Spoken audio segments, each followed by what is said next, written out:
So I came home today from work. My wife came home today from work, and she called me real quick and said, "What in the hell is this?" I think was her exact words. Well, about 3 years ago, I accidentally bought a wrecked smart car from Copart. Yes, accidentally. So my intention is to fix it and just goof around with it. But as time went by, I had less and less time to devote to projects. So a lot of my video on this was corrupted, and so we'll join the build about a quarter of the way through. And sorry for the choppiness of it. The second video will be a little bit better quality. So guys, just enjoy. Taking off the doors was pretty easy. This one was wrecked in the front. You can see the front clip over here. So I went ahead and took it off. I did replace this radiator core support. I've already done that. The radiator actually has a hole in it. I didn't realize that before I did all that. So I'm going to have to replace the radiator. But once the front clip's off, it's super easy to gain access to these door hinges. I want to be able to put the doors back on and off. And so I want to make it to where I'm going to do it like a Jeep Wrangler style door pin, to where I can slide them back on, put the pins in. Sure, it won't be as tight as these pressed in dowels, but it'll be fine. The doors are surprisingly heavy. The cool thing is the door just unplugs with this plug. You just pull this blue part up. I'll show you over here on this one. You simply just pull this part up. You simply just pull, you simply just pull this blue part up like that. And the whole door unclips. It'll unclip from this little piece, and then that'll pull off, and then the whole door can just come off. I think today what we do is get the doors off, take the inner fenders off, take the front bottom valance off of the front clip, and then I also have a 2,000-pound winch here to check on mounting. So let's get to removing this door off.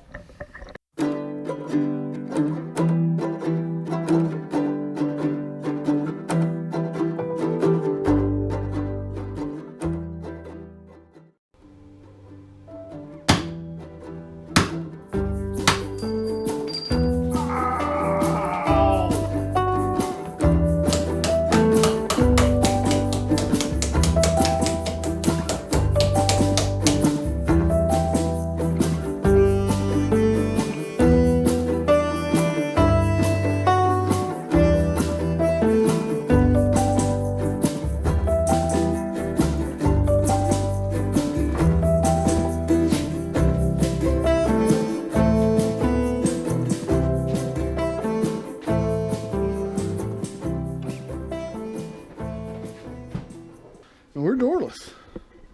Probably took, I don't know, 120 pounds off the car, 150 pounds maybe. You can actually see it setting up higher. All right, so let's get the inner fenders off. I have no idea where we left off on this. The doors are obviously off of it. I took the front end back off of it, including this radiator support that I bought new for it. Oh, that should have came off. Oh well. I did that for two reasons. Time to start the homebrew lift kit, and I also had to address a hole in this radiator right up here. Let's talk about the lift. So what I'm going to do for the front is keep the stock struts right now, and I'm just going to re-drill this hole, and I'm going to push this strut down 2 inches to give it 2 inches in the front. And to compensate for all the geometry, I will also be putting a 2-inch spacer under the subframe and moving the subframe 2 inches forward. So 2 inches down, 2 inches forward. That way the bigger tires will clear the body in the back. I'm going to achieve that with just a 2-inch metal block. Put that block in there, drill new holes for the subframe in the bottom of it, move the subframe forward. Steering rack and everything should move forward. I don't know if that steering rack has enough slip or enough, movement to pull forward without me modifying it. I'll have to do a little more research on it. Of course, moving it forward will tilt your struts out and probably make them wear pretty quick. At least the bushings wear pretty quick. I went ahead and took the AC condenser off. This is not going to have doors, so it's not going to have AC. So, don't need that where we're going. Frame's successfully disconnected. Now, I think I just want to go ahead and loosen those struts and go ahead and hammer them down a couple inches so that I have that room for everything to droop. And I am super concerned about the steering getting pulled forward and the steering shaft. I'm going to have to do some research to see what's the best way to handle that. Hello, buddy. Here we go.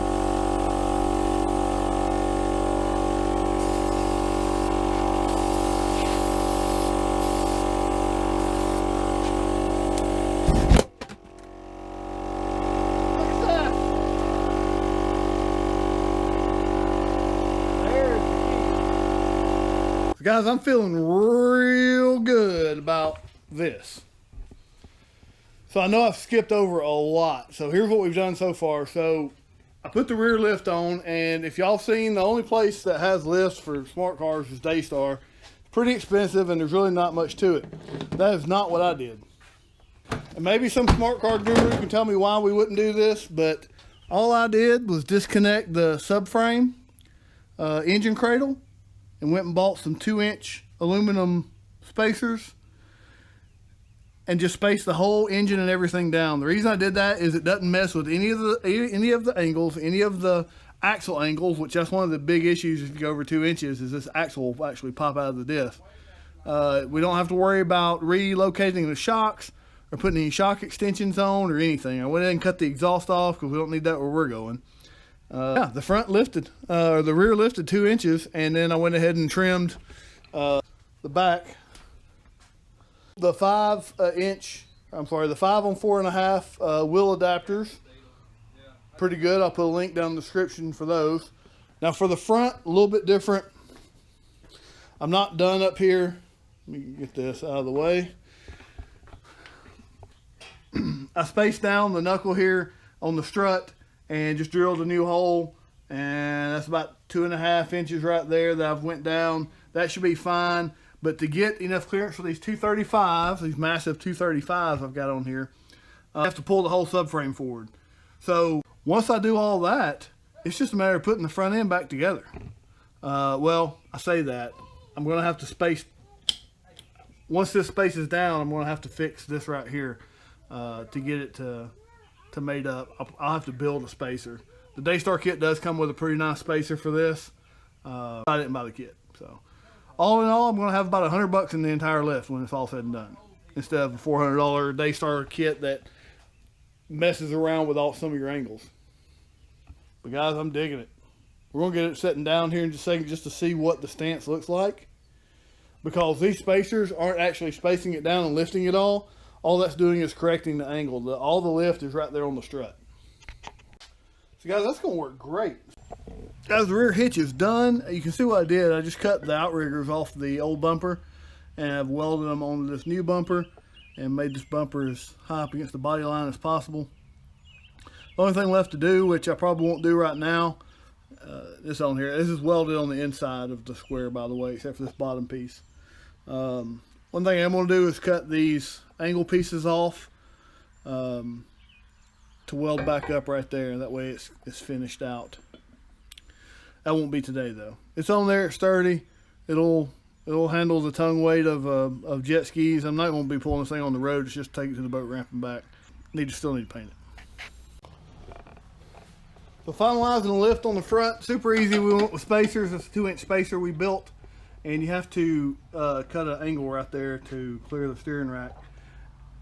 We used an air hammer to hammer off the metric nuts that was already in there. That way we could use our own flange nuts, and we can use standard nuts and bolts instead of that M12 1.5 crap. That's hard to find. So let's make the second one, and then we'll get both of them on there, and then we can start trying to fix the steering. And then we'll be done. We can start reassembling if we can fix the steering. All right, so about 12 hours ago, we were 10 minutes away. And now we're still 10 minutes away. We had to do substantial modifications. I did not show, so good luck with that if y'all have to do it. We had to raise the steering rack. And so I had to build a mount for that to raise it and tilt it back so that it would meet the steering shaft, whatever. They do make an extension piece, but the problem was with this move forward, the angle, there would have been another breakover. You'd have to put another joint in it. You'd have to move it further away.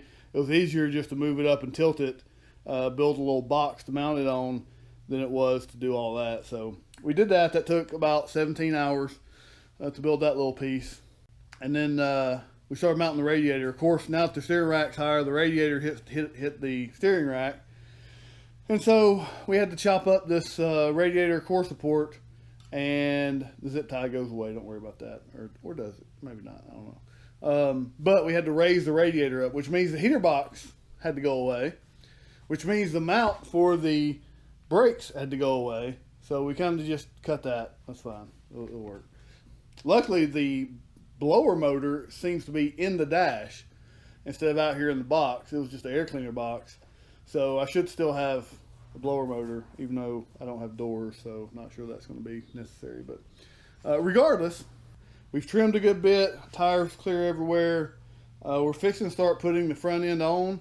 The only thing we have left to do from a technical standpoint here is put all the hoses back in, or all the hose clamps back on, and then I'm going to have to cut out right here so I can actually fill the radiator, or fill the overflow, whatever that's called. There's no reason we can't drive it here soon and just, you know, it immediately fall apart and break. So also my garage exploded. I'm really trying to wrap this smart car up. Of course, this smart car came with front end damage, so one of the lights was really badly busted, and instead of buying a OEM $200 light or even a $150 one off eBay, so I just go ahead and buy me some $50 off-road lights and mount them up, and I think they look pretty good. Up close, it's a little janky, but from back here, it looks pretty good. So all I'm doing is I'm just mounting them to the cross members here and the frame horns. Got one more to go over here, and then I gotta wire them up. I'm gonna try to wire them into the stock harness so that the headlight switches work and just turns them on. Maybe if I can figure out how to wire these to parking lights, and then the actual 5-inch LEDs to headlights, that would work real good.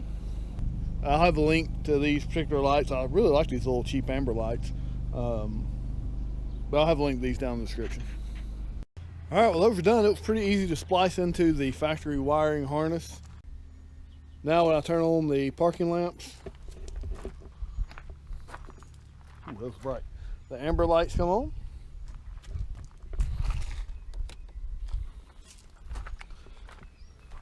And when I turn on the headlights, all of them are on.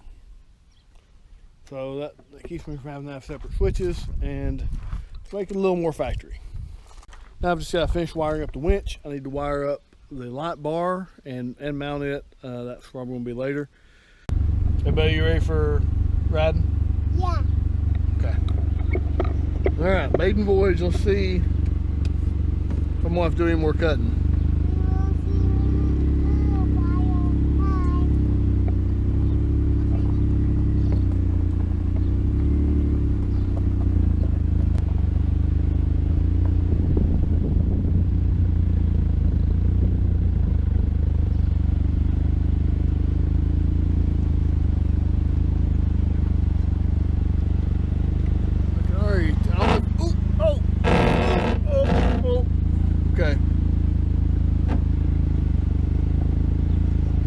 We're driving on flat ground. I think it needs to be cut.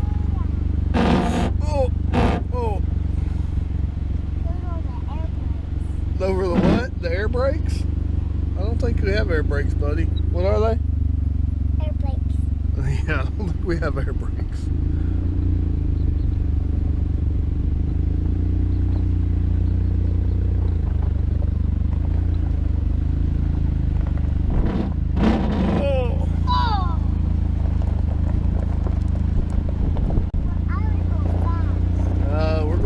Fast as I am comfortable with right now, buddy. All right, we definitely got to cut a lot.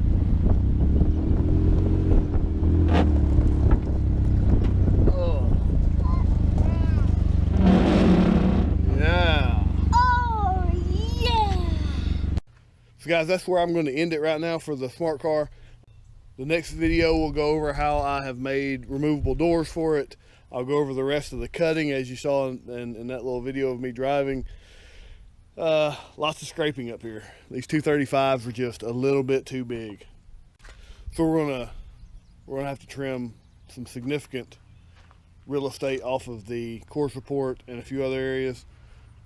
But guys, I am pleased at my less than $2,000 gas powered golf cart here that will hopefully do 50 or 60. No reason it shouldn't. You guys stay tuned for the next video coming out soon. I've already got all that done. I just haven't put the video together yet, and I haven't done the trimming yet. But guys, thanks for watching. If you want more info on smart cars, just like, subscribe, do what you got to do. And we'll have hopefully some more videos coming out soon. Thanks, and have a great day.